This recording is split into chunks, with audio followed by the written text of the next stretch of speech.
ওকে, 12 নম্বরে বলা হচ্ছে x divide by 2 plus y divide by 3 comma 1 equal to 1 comma x divide by 3 plus y divide by 2 হলে আমাদের বলছে যে এক্স এবং ওয়াই মান নির্ণয় করতে। ওকে, যদি ফার্স্ট ব্র্যাকেটে দেওয়া থাকে কোনো দুইটা উপাদান কমা দ্বারা, সেটাকে আমরা বলি যে কার্তেসীয় গুণজ। ঠিক আছে, কার্তেসীয় গুণ করলে তখন আমরা এভাবে লিখি ক্রমজোর হিসেবে, যেটা এক্স এর মান, এটা ওয়াই এর মান, এটা এক্স এর মান, এটা ওয়াই এর মান। ঠিক আছে, যেহেতু দুইটা সমান বলছে তাহলে এটা এক্স সমান সমান এক্স হবে, ওয়াই সমান সমান ওয়াই হবে না। ঠিক আছে, তো আমরা লিখতে পারি যে দেওয়া আছে দিয়ে আমরা প্রথমে লিখে ফেলি যে দেওয়া আছে, যে আমাদের প্রশ্নে কি দেওয়া আছে সেটা আমরা লিখবো। যে দেওয়া আছে আমাদের x divide by 2 plus y divide by 3, এটা একটা, এটা হচ্ছে এক্স, এটা হচ্ছে ওয়াই, ইকুয়াল টু এটা হচ্ছে আমাদের এক্স এবং এটা হচ্ছে যে আমাদের কি ওয়াই। ওকে, এখন আমরা লিখবো কার্তেসীয় গুণজের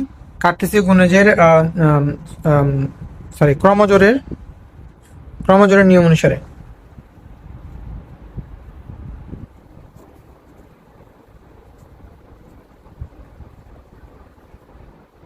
ক্রমজোরের নিয়ম অনুসারে এটা হচ্ছে এক্স এর মান সমান এক্স এর মান আমাদের লিখতে হবে যে x by 2 plus y by 3 equal to 1, এবং ওয়াই এর মান সমান ওয়াই এর মান লিখতে হবে, অর্থাৎ আবার x by 3 plus y by 2 equal to 1।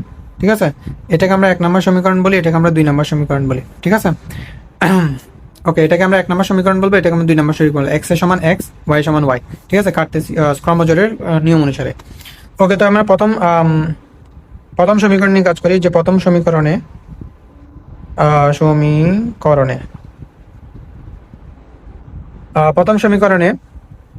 আমাদের দেওয়া আছে যে x by 2 plus y by 3 equal to 1। তো এখানে আমরা কি করতে পারি, লসাগু নিতে পারি যে 6, লসাগু হচ্ছে 6, তো 6 কে 2 দিয়ে ভাগ করেছি 3, তাহলে এখানে হচ্ছে 3x, এক্স দিয়ে গুণ করলে প্লাস 6 কে 2 দিয়ে ভাগ করলে হচ্ছে 2, 2 কে আমরা 3 দিয়ে ভাগ করলে হচ্ছে 2, আর হচ্ছে 2 কে y দিয়ে গুণ করলে 2y ইকুয়াল টু হচ্ছে আমাদের 1। এবার 6 এখানে ভাগ আছে, বসে গুণ, 1 এর সাথে গুণ হবে, তাহলে হচ্ছে 3x plus 2y equal to 6 কে 6। ওকে, তো এটাকে আমরা 3 নম্বর সমীকরণ বলি। এরপরে 2 নং সমীকরণ হতে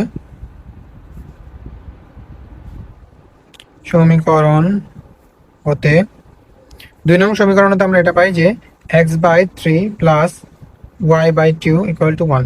ওকে, তো এটাকে আমরা লসাগু নিই, তাহলে হচ্ছে 6, তাহলে এখানে আমাদের ভাগ করলে হচ্ছে 2x 3x ইকুয়াল টু হচ্ছে যে 1।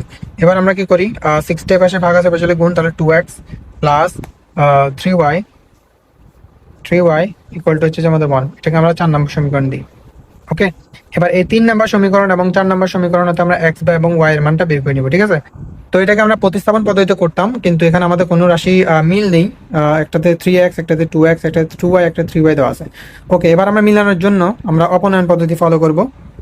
সেটা হলো যে এখানে যদি আমি এটাকে যদি 2 দিয়ে গুণ করি, তাহলে 2 দিয়ে গুণ করলে 6x হবে, 3 দুগুণে 6। এখানে যদি 3 দিয়ে গুণ করি তাহলে কত হবে, 6x হবে, 6x মিলে যাবে, তারপর আমরা কাটাকাটি করতে পারবো।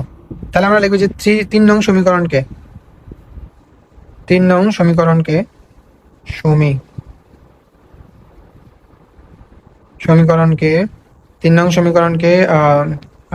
2 দ্বারা এবং 4 নং সমীকরণকে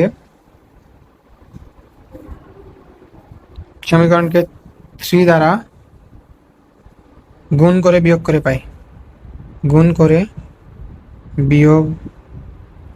করে পাই। ওকে, তো 3 নং সমীকরণ এটা, সেটাকে আমরা 2 দিয়ে গুণ করব, তাহলে 3 দুগুণে কত হবে, 6x, 3 দুগুণে 6, 2 দুগুণে 4, 4y ইকুয়াল টু 12। ওকে, এগুলো হচ্ছে 12।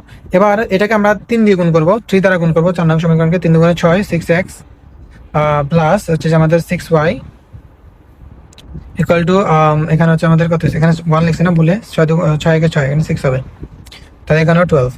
এবার আমরা বিয়োগ করলে আমাদের চিহ্ন আমরা পরিবর্তন হবে, আমরা জানি। ওকে, তো এখানে 6x প্লাস মাইনাসে কাটা যাবে, এখানে -4y, তাহলে যে -4y দেওয়া আছে নাকি। ওকে, তো সরি, এটা আমরা 3 দিয়ে গুণ করছি, তাহলে 6 কে 3 দিয়ে গুণ করলে 18 হবে। ওকে, তো -6y থেকে যদি -4y বাদ যায় তাহলে -2y থাকবে না, যেহেতু মাইনাসের ওয়াইটা বেশি বেশি 6টা, আর এখানে প্লাসের 4টা, 4টা বাদ গেলে মাইনাসের আর 2টা থাকবে।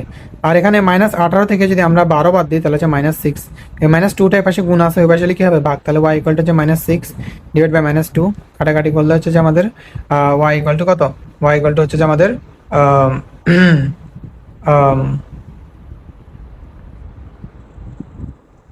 ভুল হয়েছে হয়তো কোথাও, এখানে আমাদের 3y ছিল না, এটাকে আমরা 3 দিয়ে গুণ করছি, এখানে 9 হবে অ্যাকচুয়ালি, ক্যালকুলেশন মিলতেছে না। 9 হবে, তাহলে হচ্ছে 5y হবে। 9টা y থেকে 4টা y চলে গেলে 5টা y, ঠিক আছে, ভাগ করলে এখানে হচ্ছে 5y। আচ্ছা, তাহলে এখানে আমরা কাটাকাটি করতে পারবো না, যদি 2 থাকতো কাটাকাটি করতে পারতাম, তাহলে -6 -5 মাইনাস কেটে দিলাম, তাহলে আনসার হচ্ছে 6/5। এটা হচ্ছে আমাদের y এর মান, ঠিক আছে। এবার y এর মানটা আমরা যে কোনো একটা সমীকরণে বসিয়ে আমরা x এর মানটা বের করতে পারবো, ঠিক আছে। তো আমরা লিখবো যে y এর মানটা আমরা কয় নঙ্গে বসাবো, 1 নঙ্গে বসাই, যে y এর মান 3 নং, সরি 3 নঙ্গে বসাই, এই যে 3 নং, এটা 3 নঙ্গে বসিয়ে পাই। ওকে, তো 3 নং সমীকরণ 3x + 2 এবং y এর মান এখন কত বের করছিলাম, 6/5, y এর মান এখন আমরা আবার লিখি 6/5 ইকুয়াল টু মান দেওয়া আছে 6, তাহলে লিখলাম 6। ওকে, এবার আমরা ক্যালকুলেশন করি, এখানে 3x, এখানে গুণ করলে হচ্ছে যে আমাদের কত 12, 6 × 12, নিচে হচ্ছে 5, আর এখানে হচ্ছে আমাদের কত 6। এবার আমরা লসাগু যদি নিই 5, তাহলে 3 × 5 = 15, 15x, সরি দেখা যাচ্ছিল না, 3 × 5 = 15, 15x, 5 কে 5 দিয়ে কাটলে কাটা যায়, তাহলে হচ্ছে 12, আর এখানে হচ্ছে 6। 5 অবশ্যই ভাগ আছে, অবশ্যই কি হবে গুণ হবে, তাহলে হচ্ছে যে 15x + 12 ইকুয়াল টু হচ্ছে যে 30। এবার 12 এ পাশে কি আছে, 15x, 12 এ পাশে কি আছে, 12 এ পাশে আছে যে আমাদের যোগ, এ পাশে কি হবে বিয়োগ, জায়গা না থাকার কারণে এখানে একটু লিখে দিই, সরি ফর দ্যাট, জায়গা নাই, যে 30 - 12, তাহলে এখানে হবে 18। এবার 15টা এ পাশে কি আছে, গুণ আছে না, 15টা এ পাশে গুণ আছে, বসালে কি হবে ভাগ হবে না। ওকে, তাহলে আমাদের x ইকুয়াল টু, এখানে হচ্ছে 18, এখানে হচ্ছে আমাদের কত 15। এবার যদি আমরা কাটাকাটি করি 3 দিয়ে, এটাকে যদি 3 দিয়ে কাটি তাহলে হচ্ছে 6, এটাকে 3 দিয়ে কাটলে হচ্ছে 5, তাহলে আনসার হচ্ছে আমাদের 6/5। তাহলে x এর মান আমাদের 6/5, y এর মান আমাদের 6/5 বেরোলো। ওকে, তো এই হচ্ছে মান আমাদের বলতে হবে যে x এবং y এর মান নির্ণয় করতে, তো আমরা নির্ণয় করলাম, আমাদের x এর মান হচ্ছে 6/5, y এর মান আমাদের কত 6/5। ওকে।